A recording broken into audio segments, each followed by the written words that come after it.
కోనసీమ తిరుపతి వాడపల్లి శ్రీ వెంకటేశ్వర స్వామివారి దేవస్థానం 7 శనివారాల వెంకన్న దర్శనం 7 జన్మల పుణ్యఫలం. వాడపల్లి వెంకటేశ్వర స్వామివారి పూజా విధానంలో 7 శనివారాలు 7 ప్రదక్షిణలు చేస్తే చాలట. ధర్మబద్ధమైన ప్రతి ఒక్క కోరిక భగవంతుడు తీరుస్తాడని ఒక నమ్మకంతో ఈ వాడపల్లి వచ్చి ప్రజలందరూ కూడా స్వామి దర్శనం చేసుకుంటున్నారు. 7 శనివారాలు వెంకన్న దర్శనం చేసుకున్న తర్వాత మరి 8వ వారం స్వామివారికి ఏ విధంగా అష్టోత్తరం, అభిషేకం లేదా స్వామివారి కళ్యాణానికి ఏ విధంగా టికెట్లు బుక్ చేసుకోవాలి. 7 శనివారాల పూజానంతరం 8వ వారం స్వామివారికి తప్పనిసరిగా అష్టోత్తరం కానీ కళ్యాణం చేయించుకుంటే చాలా మంచిదండి. మరి అష్టోత్తరానికి ఎంత ఖర్చు అవుతుంది, ఎలా బుక్ చేసుకోవాలి, లేదా స్వామివారి కళ్యాణం చేయించుకుందాం అనుకుంటున్నారు, మరి కళ్యాణానికి ఈ టికెట్లు ఎక్కడ బుక్ చేసుకోవాలి, ఎంత ఖర్చు అవుతుంది, ఏమేమి పూజా వస్తువులు తీసుకువెళ్ళాలి, పూజా కిట్ మనకి గుళ్ళోనే ఇస్తారా లేదా ఇంటి వద్ద నుంచి తీసుకువెళ్ళవచ్చా, ఒకవేళ పూజా కిట్ అక్కడే కనుక ఇచ్చినట్లయితే ఎంత ఖర్చు అవుతుంది, ఇంటి వద్ద నుంచి అసలు ఏమేమి తీసుకువెళ్ళాలి అనే విషయాలన్నిటి గురించి కూడా పూర్తి వివరంగా మీకు పూర్తి సమాచారంతో ఈ వీడియో అయితే అందించబోతున్నానండి. కాబట్టి పూజా వీడియో ఎక్కడ స్కిప్ చేయకుండా చివరి వరకు చూడడానికి ప్రయత్నించండి. అందరికీ నమస్కారం అండి. అందరూ ఎలా ఉన్నారు, బాగున్నారా? నేను బాగున్నాను. మీరు ఇంకా బాగుండాలని మనస్ఫూర్తిగా కోరుకుంటున్నాను. వాడపల్లి వెంకటేశ్వర స్వామివారి అనుగ్రహం అందరికీ కలగాలని మనస్ఫూర్తిగా కోరుకుంటూ గోవిందా గోవింద. వాడపల్లి స్వామివారి 7 వారాల పూజ చేసేటప్పుడు ఇంట్లో ఏ విధంగా పూజ చేయాలి, మరి గుడికి వెళ్ళిన తర్వాత ఏ విధంగా పూజ చేయాలి, 7 వారాల పూజను ఎలా పూర్తి చేయాలి, ఆలయ చరిత్ర గురించి పూర్తి వివరంగా నేను ముందుగానే వీడియో పోస్ట్ చేస్తున్నానండి. మీరు ఎవరైనా మిస్ అయినట్లయితే మీకు లింక్ డిస్క్రిప్షన్లో ప్రొవైడ్ చేస్తాను, ఒకసారి చూడండి. 7 వారాల పూజ పూర్తయిన తర్వాత హ్యాపీగా ఇంటి వద్ద నుంచే మీరు ఆన్లైన్లోని మీరు ఈ విధంగా అష్టోత్తరానికి, కళ్యాణానికి, అలాగే పూజా కిట్లు అన్నీ కూడా బుక్ చేసుకోవచ్చండి. మరి ఎలా బుక్ చేసుకోవాలి అంటే, మీరు 7 వారాలు స్వామివారి గుడికి వెళ్ళినప్పుడు మీకు షాప్స్ అవి ఉంటాయి కదండి గుడి చుట్టూ కూడా, అక్కడే మీకు ల్యాప్టాప్ పెట్టుకొని ఇలా బుక్ చేయడం కోసం ఉంటారనమాట. లేదా దేవస్థానం వారు కూడా బుక్ చేస్తారు. అయితే 7 వారాల పూజ పూర్తవకముందే ఒక వారం ముందుగానే మీరు ఈ విధంగా వాళ్ళ దగ్గరికి వెళ్ళి మేము ఇలా అష్టోత్తరం చేయించుకుంటున్నాం లేదా కళ్యాణం చేయించుకుందాం అనుకుంటున్నామండి, మాకు టికెట్ బుక్ చేయండి అంటే చక్కగా బుక్ చేస్తారు. అష్టోత్తరానికి అయితే 150 రూపాయలండి దేవస్థానం పర్ టికెట్ కాస్ట్ అయితే. మేము సపరేట్గా ఇలా బుక్ చేసుకుంటాం అనుకుంటే మాత్రం ల్యాప్టాప్స్ దగ్గర పెట్టుకున్నారు కదండి, వారి దగ్గర బుక్ చేసుకుంటే 170 రూపీస్. ఒక టికెట్ మీద 2 మనుషులు అయితే వెళ్ళవచ్చు. అలాగే అష్టోత్తరానికి పూజా కిట్ కూడా ఇక్కడే తీసుకోవాలండి, గుడిలోనే ఇస్తారనమాట. ఇంటి వద్ద నుంచి తీసుకువెళ్ళవచ్చు. కానీ అష్టోత్తరానికి అక్కడే కనుక తీసుకున్నట్లయితే 150 రూపాయలకి ఈ పూజా కిట్ అయితే ఇస్తారండి. అందులోనే స్వయం పాకం కూడా ఉంటుంది. తులసిమాల, పసుపు, కుంకుమ, గంధం, అక్షింతలు ఇవన్నీ కూడా అందులోనే వస్తాయి. పువ్వులు, తమలపాకులు కూడా. ఒకవేళ ఇంటి వద్దనే తీసుకువెళదాం అనుకుంటే మీకు స్క్రీన్ మీద ఇక్కడ అష్టోత్తరం పూజకు మీకు ఏమేమి కావాలనే విషయం కూడా తెలియజేస్తున్నాను చూడండి. అలాగే ప్రతిరోజు కూడా స్వామివారిని దర్శించుకునే సమయం కూడా ఇక్కడ మీకు స్క్రీన్ మీద ఇస్తున్నాను చూడండి. ఉదయం 6 గంటల నుంచి మధ్యాహ్నం 1 గంట వరకు, అలాగే సాయంత్రం వేళ వెళ్తే కనుక 4 గంటల నుంచి 8 గంటల వరకు స్వామివారి దర్శనం అయితే కల్పిస్తారండి. మరి అష్టోత్తరం కానీ, అభిషేకం కానీ లేదా కళ్యాణం కానీ ఎప్పుడూ కూడా శనివారం వేళ అయితే చేయరండి. మిగతా రోజుల్లో అష్టోత్తరము, కళ్యాణము చేయిస్తారు స్వామివారికి. ఎట్టి పరిస్థితుల్లో శనివారం వేళ మాత్రం అష్టోత్తరము, కళ్యాణము చేయరండి. ఎందుకంటే భక్తులందరూ కూడా స్వామివారి దర్శనం కోసం మొక్కుకొని 7 వారాల పూజనైతే పూర్తి చేస్తూ ఉంటారు కదా, అందుకు గాను అప్పుడు ఈ అష్టోత్తరం కానీ కళ్యాణం కానీ జరపరు. అయితే మిగతా రోజుల్లో స్వామివారికి అష్టోత్తరము, కళ్యాణం చేస్తారు. అయితే కళ్యాణం యొక్క టికెట్ కూడా రేట్ ఇక్కడ మీకు చూపిస్తున్నాను. ఏమేమి పూజా వస్తువులు కావాలో కూడా స్క్రీన్ మీద ఇస్తున్నాను చూడండి. ఇంకా ఈ సమాచారమే కాకుండా ఇంకా పూర్తి సమాచారం తెలుసుకోవాల్సిన విషయం అయితే ఉందండి. అదంతా కూడా మీకు వీడియోలో షేర్ చేస్తాను. కాబట్టి వీడియో ఎక్కడ స్కిప్ చేయకుండా చివరి వరకు చూడడానికి ప్రయత్నించండి. ఎందుకు అంటే కళ్యాణం టికెట్లు ఎక్కడ దొరుకుతాయి, ఎలా బుక్ చేసుకోవాలి, మళ్ళీ పూజా కిట్ కావాలండి.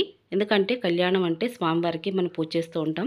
కాబట్టి స్వామివారి పూజకు కావాల్సిన, కళ్యాణానికి కావాల్సినటువంటి వస్తువులు ఏమేమి కావాలి, మరి ఆ పూజా కిట్ ఎక్కడ దొరుకుతుందనే విషయం కూడా తెలియజేస్తాను. స్వామివారి కళ్యాణం కూడా ఏ సమయంలో చేస్తారు అనే విషయం కూడా తెలియజేస్తాను. అయితే ఇంటి వద్ద నుంచి ఏమేమి తీసుకువెళ్ళాలి అంటే, ఇక్కడ మీరు చూస్తున్నారు కదండి, మీ శక్తి కొలది 7 కేజీలు బియ్యం కానీ లేదా 7 గుప్పిళ్ళు 7 పిడికిళ్ళు బియ్యం కానీ మీరు తినే బియ్యం తీసుకువెళ్ళాలండి. ఇంకా స్వామివారికి ఎంతో ఇష్టమైన తులసిమాల, అంతేనండి. చాలా సింపుల్గా ఇవి తీసుకెళ్తే సరిపోతుంది. ఎందుకు తీసుకువెళ్ళాలనే విషయం కూడా తెలియజేస్తాను. అయితే ఉదయం వేళ నేను 3 గంటల సమయానికైతే లేచానండి. ఎందుకంటే ఈ సమయంలో లేస్తేనే మాకు ఉదయం వేళ అష్టోత్తరం పూజకి, కళ్యాణానికి వెళ్ళడానికి సమయం కరెక్ట్గా సరిపోతుంది. మేము 2025 సంవత్సరంలో జూన్ నెలలో జూన్ 4వ తారీఖు బుధవారం వేళ నవమి తిథి సమయంలో స్వామివారి అష్టోత్తరము, కళ్యాణం జరిపించుకోవడం కోసం టికెట్లు అవి బుక్ చేసుకుని బయలుదేరటం కోసం ఈ రోజైతే అందరం వెళ్తున్నామండి. ఏ గుడికి వెళ్ళినా లేదా ఇంటి బయటికి వెళ్తున్నప్పుడు ఎప్పుడూ కూడా ఇంట్లో నిత్య దీపారాధన తప్పనిసరిగా వెలిగించాలండి. అయితే మీకు ఇక్కడ గమనించినట్లయితే ఇప్పుడు సమయం 4 గంటలు అవుతుంది. ఇంకా మందార పువ్వులు కూడా విచ్చుకోలేదండి. నేనైతే గబగబా తలంటు స్నానం అది చేసి ఇల్లు వాకిలు శుభ్రం చేసుకొని ఇక స్వామివారి పూజ చేసుకుందాము. ఇంట్లో పూజ చేసిన తర్వాత బయటికి వెళ్ళాలి కదా. వెంకటేశ్వర స్వామివారికి ఎంతో ఇష్టమైన పిండి దీపాన్ని వెలిగించి ఇక నిత్య దీపారాధన చేసి దీపం ధూపం నైవేద్యం సమర్పించి మంగళహారతలు ఇచ్చి పూజను ముగించాను. ఇక ఇప్పుడు ఇక్కడ ఏం చేస్తున్నారంటే మా అత్తయ్య గారు స్వామివారికి ఎంతో ఇష్టమైంది పులిహోర. కాబట్టి కలియుగదేవుని శ్రీ వెంకటేశ్వర స్వామివారికి పులిహోర అంటే చాలా ఇష్టం అండి. అందుకుగాను స్వామివారికి ఈ విధంగా పులిహోర చేసుకువెళ్ళి దేవస్థానంలో స్వామివారు చూపించి ఆ తర్వాత ఒక 10 మందికైనా సరే పులిహోర అనేది పంచాలనేది అత్తయ్య గారి ఉద్దేశం. అందుకని పులిహోర చేస్తున్నారండి. తప్పనిసరిగా పులిహోర చేసుకొని తీసుకువెళ్ళాలా అంటే అటువంటి నియమం అయితే ఏమీ లేదండి. కానీ అష్టోత్తరం పూజానంతరం కళ్యాణానికి కొంత సమయం అయితే ఉంటుంది. చాలామంది కూడా అక్కడ సేద తీరి కూర్చొని ఉంటారు. కాబట్టి మన చేత స్వయంగా వండి స్వామివారికి నైవేద్యంగా చూపించి ఆ తర్వాత ప్రసాదంగా 10 మందికి పంచితే మంచిది అని ఒక ఉద్దేశంతో మాత్రమే చేస్తున్నారు. ఇంట్లో ఏ చిన్న పూజా వ్రతం ఆచరిస్తున్నప్పటికీ ఇంటికి ముత్తైదుని పిలవడం, తాంబూలం ఇవ్వడం లేదా ఒక మనిషికి ముగ్గురికైనా సరే భోజనం పెట్టడం లాంటివి చేస్తూ ఉంటాము. మరి 7 శనివారాల పూజను పూర్తి చేశాం. కనీసం ఒక 5గురికైనా ప్రసాదం పెడితే మంచిది కదా అనుకున్నారు. అదేంటండి అక్కడ అన్నదానానికి డబ్బులు చదివిస్తున్నారు కదా, అలా డబ్బులు ఇవ్వచ్చు కదా అంటే డబ్బులు కూడా ఇవ్వవచ్చండి. డబ్బులు కూడా చదివించాము. అలాగే మా అత్తయ్య గారి చేతితో వండి పెడితే తృప్తిగా ఉంటుందన్న ఒక ఉద్దేశంతో మాత్రమే చేస్తున్నారు. ఇంట్లో అత్తయ్య గారు, మామయ్య గారు, నేను, మా వారు, అలాగే మా అబ్బాయి, మా అమ్మాయి అందరం కలిసి వెళ్తున్నామండి. ఇదిగోండి మేము అందరం కలిసి ఇప్పుడైతే బయలుదేరుతున్నాం. ఇప్పుడు సమయం వచ్చేసి 5:45 అట్లా అవుతుందన్నమాట. మరి వాడపల్లి వెళ్ళటానికి ఎంత టైం పడుతుంది, మీరు ఎక్కడ ఉంటారని మీరు చాలామంది అడుగుతున్నారు.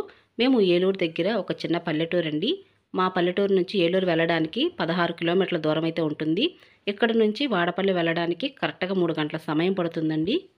ఆటోలో గ్రూప్ ఆఫ్ మెంబర్స్ అందరం కలిసి వెళ్ళినప్పుడైతే 3 గంటల సమయం పట్టిందండి. అదే కారులో వెళ్ళినప్పుడు మాత్రం 2 గంటల కంటే తక్కువ సమయమే పట్టింది. ఇదిగోండి వాడపల్లి వెంకటేశ్వర స్వామివారి దేవస్థానం రానే వచ్చాము. ఇక ఇంతలో మరి టికెట్లు ఎలా బుక్ చేసుకోవాలో మరొకసారి చెప్తున్నానండి మీకు. మీరు 7 వారాలు పూజ చేస్తున్నప్పుడే గుడికి వెళ్ళినప్పుడు గుడి చుట్టూ కూడా కొట్లు అవి ఉంటాయి కదండి. ఆ కొట్టులోని ఇలా ల్యాప్టాప్ పెట్టుకుంటారు. వారి దగ్గర మీరు ముందుగా ఫోన్ నెంబర్ తీసుకోండి. మీకు ఎప్పుడు కావాలంటే అప్పుడు బుక్ చేసుకోవచ్చు టికెట్లు అనేవి.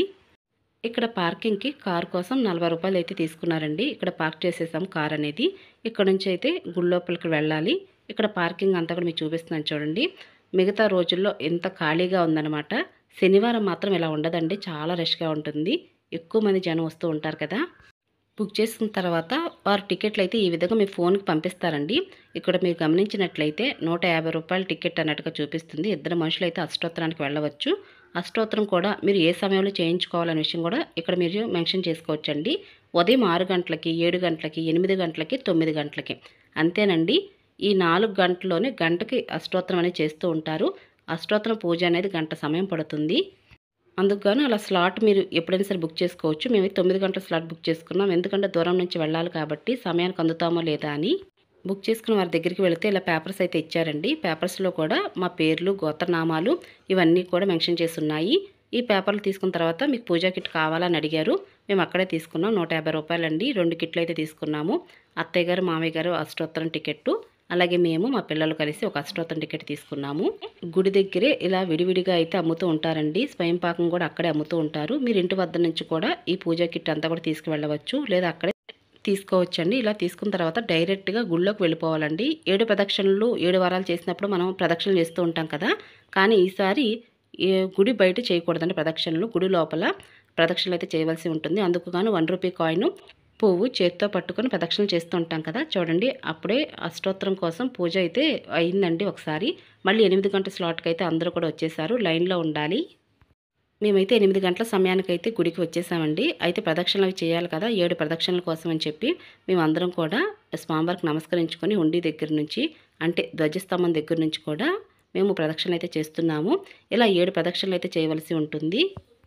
మేము 8 గంటలకి వెళ్ళాం కాబట్టి మాకు ఇంకా గంట సమయం ఉందండి. అందుకుగాను ఇక ప్రదక్షిణలు అయితే అందరం చేశాము. చాలా ప్రశాంతంగా చేసుకున్నాము. స్వామి దర్శనం కూడా చాలా బాగా కలిగింది. ఇక ముందుగా అయితే ఇలా ప్రదక్షిణలు చేసిన తర్వాత లైన్కి వెళ్ళాలండి. అలాగే మీరు ముందుగానే టికెట్లు బుక్ చేసుకున్నారు కదా, అది 8వ నెంబర్ కౌంటర్లో చూపించాలి. అప్పుడే మీకు 9 గంటల స్లాట్కి మీరు పూజ కోసం వచ్చారనే విషయం ఇక్కడ అనౌన్స్ చేస్తారండి. అప్పుడు ఆ పేపర్లు కూడా గురువుగారి దగ్గరికి వెళతాయి. మీరు పూజ చేసేటప్పుడు మీ గోత్రనామాలు చదవాలంటే తప్పనిసరిగా 8వ నెంబరు కౌంటర్ దగ్గరికి వెళ్ళి మీరు తీసుకున్నటువంటి టికెట్లు అనేవి తప్పనిసరిగా చూపించాలి. ఇదంతా కూడా అష్టోత్తరం పూజ కోసం చెప్తున్నానండి. 9 గంటల వరకు అష్టోత్తరం పూజ జరుగుతూ ఉంటుంది. 9 తర్వాత అంటే 10:30, 11 గంటల సమయానికైతే స్వామివారి కళ్యాణం మొదలు పెడతారు. ఇంకా మా ప్రదక్షిణలు కూడా పూర్తయ్యాయండి. ఇంకా మేము స్వామివారి దర్శనం చేసుకొని ఇక లైన్లో అయితే నుంచొని 9 గంటల స్లాట్లోకి అయితే వచ్చేసామన్నమాట. ఇక 9 గంటల వరకేనండి అష్టోత్తరం అనేది. ఇక ఆ తర్వాత అయితే అష్టోత్తరం జరపరు. ఒకవేళ మీకు ఆలస్యమైనా కూడా లోనికి రానివ్వరు. టైం ప్రకారంగా మీరు చెప్పినట్టుగానే ఆ సమయానికి చేరుకోవాలన్నమాట. అందుకుగాను ముందుగానే మీరు సమయాలన్నీ చూసుకొని అప్పుడే మీరు టికెట్స్ అవి బుక్ చేసుకోవాలి. అయితే పూజా కిట్లో వచ్చినటువంటి తులసిమాల, పువ్వులు, పసుపు, కుంకుమ, అగరబత్తులు, తమలపాకులు ఇవన్నీ కూడా ఇలా బేషన్లోకి ఇచ్చేయమంటారండి. అవన్నీ కూడా స్వామివారికి అష్టోత్తరం చదువుతూ స్వామివారి పాదాల దగ్గర వేస్తూ ఉంటారన్నమాట. అందరూ కూడా ఈ విధంగా వీక్షిస్తూ ఉండాలి.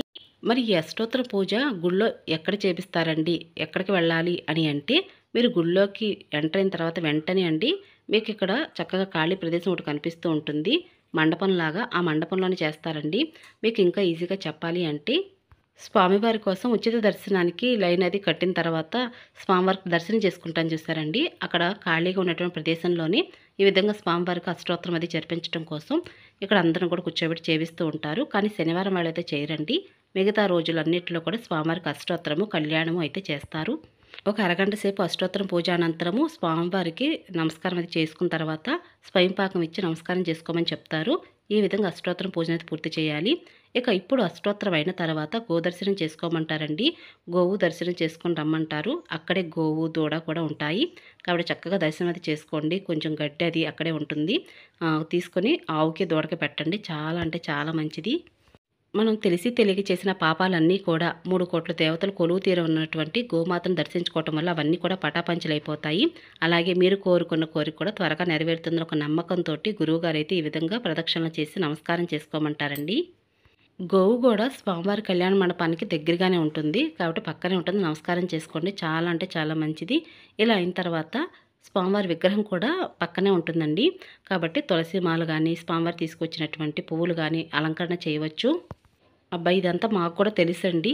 అసలు కళ్యాణ టికెట్లు ఎలా బుక్ చేసుకోవాలి అనే విషయం మాకు తెలియచేయండి అని అడిగినట్లయితే కళ్యాణ టికెట్లు కూడా మీరు అష్టోత్తరం టికెట్లు బుక్ చేసుకున్నప్పుడే బుక్ చేసుకోవచ్చు. అప్పుడే కళ్యాణ టికెట్లు ఎన్ని టికెట్లు కావాలన్నా బుక్ చేసుకోవచ్చు. అయితే కళ్యాణ టికెట్ మీద 2 మనుషులు వెళ్ళవచ్చండి. అంతేకాని ఇంకా ఒక మనిషిని కూడా చేర్చరు. కాబట్టి 2 మనుషులకి ఒక టికెట్ అయితే తీసుకోవాలి. ఆ టికెట్ కాస్ట్ వచ్చేసి 750 రూపాయలు. తప్పనిసరిగా కళ్యాణం చేయించుకోవాలంటే అటువంటి నియమం ఏమీ లేదండి. అష్టోత్తరం వరకు చేయించుకోవచ్చు. కానీ చాలామంది మనసులో అయితే ఉంటుంది కదా, కళ్యాణం కూడా స్వామివారు చేయించుకుంటే మంచిది అనే ఒక ఉద్దేశంతో ఆ విధంగానే మేము కూడా ఆలోచించుకొని కళ్యాణం చేయించుకుందాము స్వామివారికి అని అనుకున్నాము. మీకు ఇక్కడ ఒక ఐడియా కూడా చెప్తానండి. మీకు ముందుగానే ఒక ఐడియా ఉండి మేము అష్టోత్తరం చేసుకుంటున్నప్పుడే కళ్యాణం కూడా జరిపించుకుంటాం ఇంటి కుటుంబ సభ్యులందరూ అని ఆలోచించుకున్నప్పుడు అష్టోత్తరం టికెట్లతో పాటుగా కళ్యాణ టికెట్లు కూడా బుక్ చేసుకోవచ్చు. ఒకవేళ మీకు గుడికి వచ్చిన తర్వాత అష్టోత్తరం జరిపిన తర్వాత కళ్యాణం చేయించుకుందాం అనుకున్నా కూడా పర్వాలేదండి. ఇక్కడ కూడా టికెట్లు ఇస్తారనమాట. నేను ఇంటి వద్ద నుంచి కొన్ని బియ్యం తీసుకురమని చెప్పాను కదండి. 7 గుప్పిళ్ళు, 7 దోసిళ్ళు లేదా 7 కేజీలు బియ్యమైనా మీ శక్తి కూడా తీసుకురండి అని చెప్పి ఇంటి కుటుంబ సభ్యులందరూ కూడా స్వామివారికి ఇలా గుప్పిళ్ళతోటి బియ్యం ఇవ్వటం వలన ఈ బియ్యాన్ని అన్నదానానికి తరలిస్తారండి. అంటే మన చేతులతో స్వయంగా ఎవరికైనా వండి పెట్టలేకపోవచ్చు. కానీ ఇలా బియ్యం ఇవ్వటం వలన అన్నదానంలో ఈ బియ్యం అయితే కలిపి అందరికీ కూడా భోజనం పెడతారు. అది మంచిదే కదా. ఇలా గుళ్ళోనే కాకుండా గుడి బయట కూడా అంటే గుడి ప్రాంగణంలోనే వాడపల్లి వెంకటేశ్వర స్వామి వారికి తులాభారం కూడా ఇవ్వవచ్చండి. ఈతి బాధలు తొలగించుకోవడం కోసం ఈ విధంగానూ చేయవచ్చు. అలాగే గుడి ప్రాంగణంలోనే బయట పక్కన కూడా 7 గుప్పిళ్ళు బియ్యం లేదా 7 దోశలతో బియ్యం, 7 పిడికిళ్ళతో బియ్యం అయితే ఈ విధంగా ఇవ్వవచ్చండి. ఇలా చేయటము మంచిది. అయితే ఇక్కడ మీరు చూస్తున్నారు కదా, స్వామివారి కళ్యాణం కోసం ఇక్కడ 750 రూపాయల టికెట్ అండి. మీకు గుళ్ళోనే గుడి వెనకమాల బ్యాక్ సైడ్ అయితే ఇస్తారనమాట. స్వామివారి కళ్యాణానికి కావాల్సిన పూజా వస్తువులు అన్నీ కూడా మీరు ఇంటి దగ్గర నుంచే తీసుకురావచ్చు. అందుకు కానీ మీ స్క్రీన్ మీద చూపిస్తున్నానండి. అవి తెచ్చుకుంటే సరిపోతుంది. లేదా ఇక్కడ పూజా కిట్ కూడా మీకు అమ్ముతూ ఉంటారు. ఆ పూజా కిట్ వచ్చేసి 350 రూపాయలండి. ఇదిగోండి స్వామివారి గుడికి వెనకమాల ఇలా అన్నదానం విరాళాలు ఇవ్వాలనుకున్నా లేదంటే కళ్యాణం టికెట్లు అయినా సరే ఈ కౌంటర్లోనే ఇస్తారనమాట. అలాగే ఎన్ని కళ్యాణ టికెట్లు కావాలని అడుగుతున్నారు. మాకు 2 కళ్యాణ టికెట్లు కావాలని చెప్పామండి. నేను, మా వారు, అలాగే మా అత్తయ్య గారు, మామయ్య గారి కోసం. అందుకని 2 కళ్యాణ టికెట్లు తీసుకున్నాము. అయితే మాకు 1500 రూపాయలు అయిందండి 2 టికెట్లు కూడా. ఇలా టికెట్లు తీసుకొని సమాచార కేంద్రం దగ్గరికైతే వెళ్ళాలండి. ఆ సమాచార కేంద్రం దగ్గరికి ఎందుకు వెళ్ళాలి అంటే గోత్రనామాలు రాయించుకోవడం కోసం అక్కడికి వెళ్ళాలి. అక్కడే గోవు కూడా ఉంటుందండి. గోవు పక్కనే సమాచార కేంద్రం అయితే ఉంటుంది. తప్పకుండా ఈ విధంగా గోత్రనామాలు రాయించాలండి. ఇదిగోండి మా గోత్రనామాలు అలాగే మా పేర్లు కూడా ఇలా రాయించామనమాట. ఇవి తీసుకువెళ్ళి మీరు కళ్యాణం చేయించేటప్పుడు అప్పుడు మాత్రమే ఈ కళ్యాణ టికెట్లు ఇస్తే సరిపోతుందండి. అప్పుడు పూజానంతరం మధ్య మధ్యలో మీ గోత్రనామాలు అవి చదువుతూ ఉంటారు. తీసుకువెళ్ళిన బియ్యాన్ని మా అత్తయ్య గారు, మామయ్య గారు, అలాగే మా పిల్లలు, నేను, మా వారు కూడా ఇలా స్వామివారికైతే 7 గుప్పులతో బియ్యం అయితే ఇలా వేసామండి. ఇలా చేయడం మంచిదే కదా! ఇక ఈ విధంగా కళ్యాణ టికెట్లు తీసుకున్న తర్వాత అందరికీ కూడా ప్రసాదం అది పంచేసి, ఇలా గుప్పులతో స్వామివారికి బియ్యం కూడా ఇచ్చేసి, ఆ తర్వాత కళ్యాణం స్వామివారికి చేయించడం కోసం పూజా సామాగ్రి కావాలి కదండీ! అందుకోసం గుడి బయట ప్రాంగణంలోనే ఇలా పూజా సామాగ్రి కూడా అమ్ముతూ ఉంటారు. ఇక్కడ బయటికి వచ్చి మాత్రమే పూజా కిట్ అయితే కొనుక్కోవాల్సి ఉంటుంది. ఈ పూజా కిట్ వచ్చేసి రూ. 350 అండి. రూ. 750 ఏమో కళ్యాణం టికెట్, రూ. 350 పూజా కిట్టు. ఇంకా పూజా కిట్ అది తీసుకుని వెళుతూ ఉంటే గుడి ప్రాంగణంలోనే మజ్జిగ అది ఇస్తున్నారండి. ఇప్పుడు సమ్మర్ కదా! కాబట్టి చాలా వేడిగా ఉంది. అందుకు గాను వచ్చిన భక్తులందరికీ కూడా ఇలా మజ్జిగ అయితే ఇస్తున్నారండి. అసలు పూజా కిట్లు ఏమేమి ఉంటాయి అంటే బియ్యం ఉంటాయండి. అలాగే ఆవు పాలు, తేనె, ఆవు నెయ్యి, ఇక స్వామివారికి అభిషేకం కోసం అంటే స్వామివారి పాదాలకు అభిషేకం చేస్తూ ఉంటారు కళ్యాణ సమయంలో. పువ్వులు, స్వామివారికి తులసిమాల, అరటిపళ్ళు, కొబ్బరికాయలు, ఇంకా పసుపు, కుంకుమ, గంధం ఇవన్నీ కూడా ఉంటాయండి. ఇక స్వామివారి కళ్యాణం చేయించుకోవడం కోసం టికెట్లు, అలాగే పూజ సామాగ్రి కూడా తీసుకున్నాం కదా! ఇక్కడ క్యూ లైన్‌లోకి అయితే వెళ్ళాలండి. అంటే ఇప్పుడు స్వామివారి కళ్యాణం కోసం ఇక్కడ క్యూ లైన్ అయితే కడుతూ ఉంటారనమాట. అక్కడైతే వెళ్ళాలి. అందుకోసం అని చెప్పి ఇక్కడ స్వామివారికి నమస్కరిస్తున్నాను. నేను పూజలో తెలిసి తెలియక చేసినటువంటి పాపాన్ని కడిగే స్వామి అని చెప్పి నమస్కరించుకుంటూ నన్ను క్షమించు అని చెప్పి నమస్కరించుకొని స్వామివారి ముందు సాష్టాంగ నమస్కారం చేసుకున్నానండి. ఇక ఇప్పుడైతే కళ్యాణానికి రావాల్సిన వారు రావాలని చెప్పి మైక్‌లో అయితే చెప్తున్నారనమాట. ఇక్కడ వేద ఆశీర్వచన మండపం కూడా ఉందండి. ఇద్దరికి మాత్రమే 1116 గురువుగారులు అందరూ వచ్చి వేద ఆశీర్వచనం కూడా ఇస్తారు. చాలా మంచిది. అష్టోత్తరం పూజ చేసిన దగ్గరే కళ్యాణం కూడా చేస్తారండి స్వామివారికి. అందుకు గాను ముందుగా పూజ చేసినట్టు పూజా వస్తువులన్నీ పడి ఉంటాయి కదా! వాటన్నిటిని శుభ్రం చేసి కళ్యాణానికి కావాల్సిన వస్తువులన్నీ కూడా ఎదురుంగా పెట్టుకొని పూజ కోసం అన్నీ సిద్ధం చేస్తున్నారండి. మేము వెళ్ళినప్పుడు మాత్రం అష్టోత్తరానికైతే చాలామంది ఉన్నారండి. అంటే దాదాపుగా ఒక 500 మంది జంటలైనా సరే ఉంటారు. అంటే అన్ని స్లాట్స్‌లో కలిపి 500 మంది జంటలైనా ఉంటారండి. కళ్యాణానికి మాత్రం ఒక 20 జంటలు మాత్రమే ఉన్నారు. కాబట్టి 7 శనివారాల పూజానంతరం అష్టోత్తరం చాలా ముఖ్యమండి. కళ్యాణం అయితే మీ ఇష్ట ప్రకారంగా స్వామివారికి చేయించవచ్చు కానీ తప్పనిసరిగా అష్టోత్తరం అయితే స్వామివారికి చేయించాలండి. స్వామివారి కళ్యాణం అంటే స్వామివారికి బట్టలు కూడా పెడుతూ ఉంటారు కదా! ఆ ప్రకారంగా విగ్రహాలకి స్వామివారికి పై పంచెలాగా వస్త్రము, అలాగే అమ్మవార్లకి చీరలాగా జాకెట్ ముక్కలు కూడా అలంకరణ చేస్తూ ఉంటారు.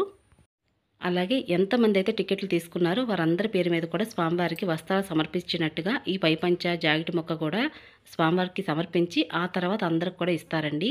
ఇందులో విశేషం ఏముంది అని అనుకుంటున్నారా? అయితే స్వామి అమ్మవార్లకి అలంకరణ చేసినటువంటి వస్త్రాలలో అమ్మవారికి అలంకరణ చేసిన జాకెట్ ముక్క అంటే పసుపు రంగు వస్త్రం అయితే నాకే వచ్చిందండి. నాకు చాలా సంతోషం అనిపించింది.